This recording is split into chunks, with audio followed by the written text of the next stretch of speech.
Our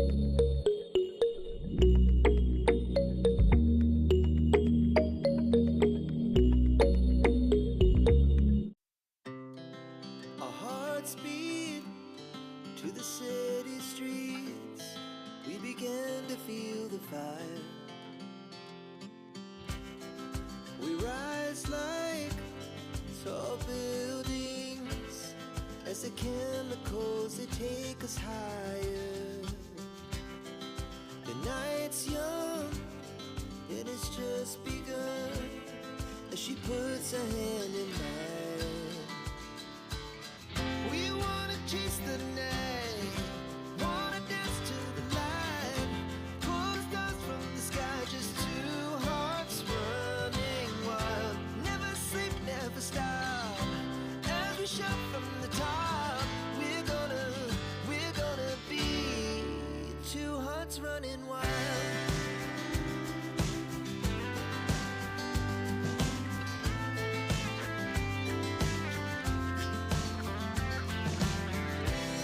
Now the morning is the afternoon. We lay awake in bed. The laughs so loud as the hours pass. We're gonna do it all again. We wanna chase the night, wanna dance to the light, pull the stars from the sky, just two hearts running wild. Never sleep, never stop, as we shout from the top. We're gonna be, we're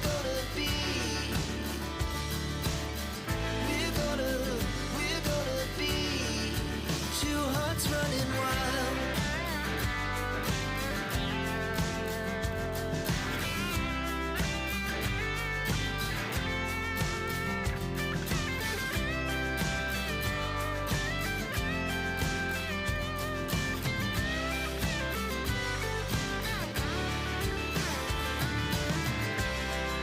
The moonlight, summer sky, it was the best we ever had.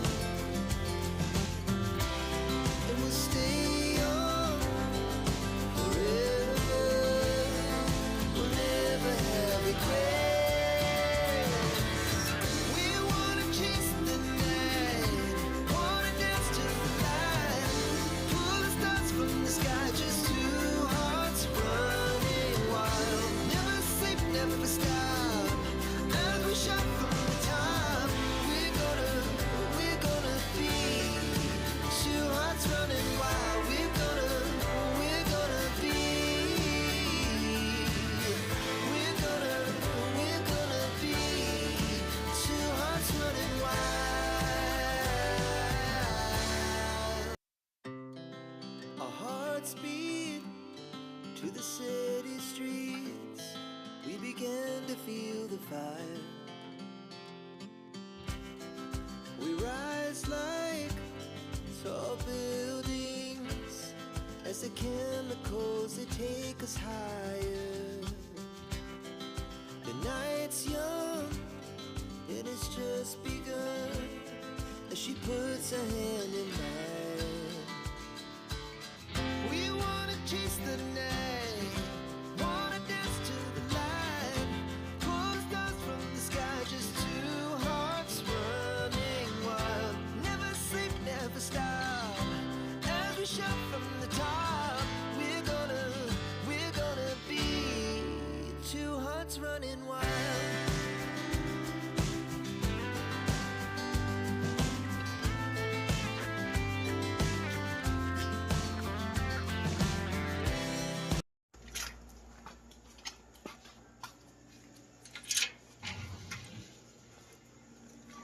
So yun mga kalangga, no? So magpapalang gabi po sa lahat. So actually, gabing-gabi na. Kaso nga lang, hindi pa kami tulog. May party pong supporters. Sila Tita Sinaida Ginubiagon, kasama yung pamilya. So tumawag sila kasi yung anak niya pauwi daw ng Dubai. Pagkakataon lang nila ngayon na makita silang at syempre yung team. So inaantay ko po sila. So 11 po ng gabi. Pero ormok lang sila galing, malapit lang dito. Kaya yun po, syempre mapalang gabi sa lahat. Welcome again sa vlog ko ngayong gabi. So yun, ito yung sunduin ko sila sa labasan. Actually dapat nakarampang punta dito si Naida, hindi lang siya pinapayagan. Syempre, ano na, may edad na, di ba? Kung magko-commute mahirap. Ngayon nagkaroon ng pagkakataon, nagpaalam kung pwede daw. So yun, syempre isang pribileyo po na makasama sila. Kaya antayin po natin sila. So dito ko labasan mga kalangga. So syempre salamat sa lahat ng mga sumusuporta, patuloy support sa amin. So yan labasan. So yun.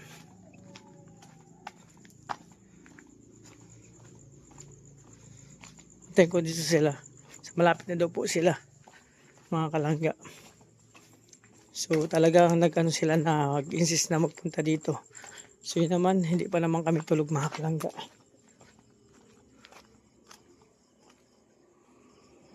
So mag-aantay tayo dito mga kalangga sa daanan. So nag-send location naman po ako sa kanila. No?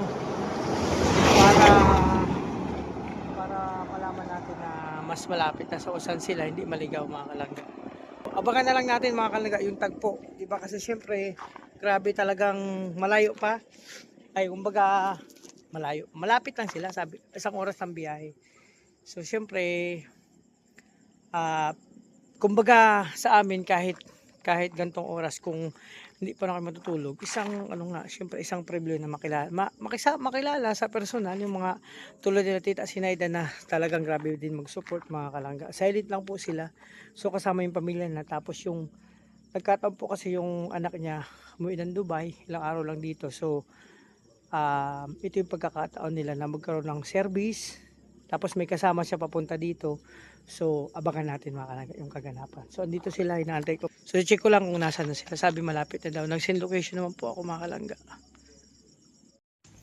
So yan mga kalangga, dito na sila. Ayan, nasa likod ko sa sakyan.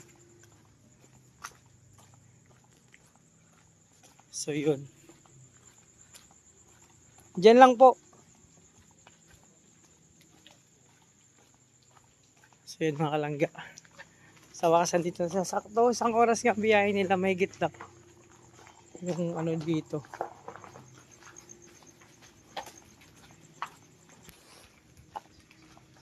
So yun. So dito na sila Tita Sen. Ayan mga kalangga. So yan mga kalangga, gabing-gabi na po. Hindi na kami nakapag-vlog kanina kasi pagdating nila na busy na po. Ayan ang oras po, 1:15. Sila, pamilya po nila Tita Sinaida Ginubiagon. Oh, inabot na tayo ng oras na, kaya wala na tayong vlog. Kasi pagdating nila, na busy na kahit si Pader rin. Uy, nabuhay ka pa rin. Ayan. Tita, ingat kayo, ingat. Papunta pa po sila ng Ormoc. Ormoc po sila umuwi, mga kalangga. Ayun sila langga. Overtime na po ito. 1:00 na. Di ba? Pero masaya kami kasi dinalaw kami nila Tita Sinaida. Kaya pauwi pa po sila ng Ormoc. Malayo po ang nilakbay nila para makarating lang dito. Ano yun kaya? Akala ko lubat ka. Sabi mo, lubat ka. Hindi, full terms na to. Sabi mo, lubat ka. Full terms na to. Ayan, ganyan po sila magmahal kay Langga Rachel. Kahit hating gabi, pupunta sila dito. Kami pa naman, di pa naman inaantok. Nang 11 sila dumating. Ang sarap ng kwentuhan. Parang daldal kasi oh. Tapos, siyempre, gising pa kaming lahat dito. Gising pa kami. Alis dyan. Ayan, sige. Bye-bye. Ang sarap ng kwentuhan namin at pangalawang beses na pumunta ng Daet. Tapos ngayon, talagang pinilit na makita sila lang. Bye-bye po.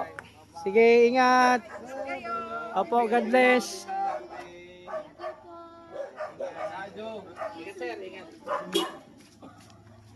Nico, bye-bye. Bye. Ingat kayo na Mario. Tara na, tara na. Huwag na kayo mag-outro. Bukas na. Wala na ito. Dito na tayo sa Panda. Dito na lang tayo Kunin niyo yung pom sa taas. Hindi, dito na. So, ayan mga kalangga. Siyempre, yung mga dala nila, chicharon, mayroon kaming ano, ito, marami kaming pagkain na dala nila. Oh, ito pa yung mga, ako na bala dyan pati. Oh, yun. So, yun mga kalangga. Actually, nakauwi na sila tita. So, ito yung mga pila. Ang dami para sa biyahe namin bukas. Mga tinapay, chicharon, ang dami, grabe. So kami na pa ay matutulog na. Ayan si Daddy DJ matutulog. Si Tia Mario, si Langga, tsaka si Tariray sa taas po. So ito po, makatutulog dito si Tia Mario at ako naman po dyan. So yun, ang daming pasalubong ni Tita Sinaida. So ang mga kalangga, yung pinaka pasalubong na isa sa talaga, nagtatak sa aking puso't isipan. Ito. Hindi kaya Mario kasi, alam mo yung rosary? High school, elementary pa lang ako, high school, marunong na ako mag-rosary. So ito pong dala nilang pasalubong na rosary, galing pa itong Italy. Kasi nakaraan si Tita Sinaida Ginubiagon po. At lagi akong nakaka-chat, kaya nakakamustahan. So nagbakasyon sila sa Germany. And then, may pagkakataon sila makapunta ng Rome. So itong rosary na binigay sa amin, tag-iisa kami, galing pa to sa Rome, parang ganun, di ba? Rome, ayan o. Tama ba? Kasi bakasyon sila sa Germany. So yun. So pamilya sila nagpunta dito, siyempre nagmamahal kay Langga. So grabe, kahit dumating sila dito 11 na, gabing-gabi na, nagkaroon sila ng pagkakataon makapunta dito para makabisita. So yun, grabe. Sila po ay 2 times na nagpunta sa Dait. Kung naalala yung mga vlog namin, kasama si Tita Sinaida Ginubiago at pamilya nila. So yun, sila ang kasama. So yun po. At nakakataba ng puso. Yung mga siyempre, hindi lang nagsusuporta, kumbaga, turing ng pamilya. No? Turing ng pamilya. Ang pamilya nila, siyempre, kasama kami doon. So yun, nakakatuwa. Kasi sabi ko nga talagang iingatan ko po itong bigay niya. Tag-isa po kami yan. Ayaw itong isa. O, di ba? Lahat kami meron ganun. So, maraming salamat sa pamilya Tita Sinaida sa pagbisita sa amin dito bago kayo makalis ng Dait. Makamalis dito at makauwi ng Dait. Actually, dapat pupunta pa sila ng Dait, uuwi. Sabi nila, pag walang pagkakataon na magkita-kita kami, sa Dait na lang pupunta sila. Kaso nga lang, may time ngayon, kahit gabing-gabi na, kung pwede pa daw pumunta. Siyempre, di pa mo inaantok. Isang premili nga, sabi ko kanina, makarating sila dito. So, yun na nga. Siguro ko 11, 12, 11 sila dumating 12, 1, 1:40 na. So ilang oras na kwentuhan kami dito, atawaan. Yun, nakakatawa mga Langga kasi talagang nag-effort pa talaga sila makapunta dito. No, so yun. At syempre, pauwi na sila ngayon. So pag-pray natin na safe sila. No? And syempre na mga Langga. So hanggang dito lang maring vlog. Syempre isang pribilehyo na kumbaga na masilayan ulit natin sa personal, o di ba? So yun mga Kalangga, maraming salamat sa support. Sana'y hindi kayo magsawa at syempre pasensya sa mga vlog namin, mga personal vlog lang muna. So yun, ang daming o di ba? So ngayon time na para kasi bukas lalari ka kayo papuntang Dait na. So mahaba ang biyahe. Again, maraming salamat. At syempre salamat, no? Kay Padre Rene, sa tita niya, sa pagpatuloy sa amin dito. So yun. Isang gabi kami dito, kaninang umaga pa kami dumating. So yun mga Kalangga. Yun, maraming salamat sa inyo sa support. God bless po.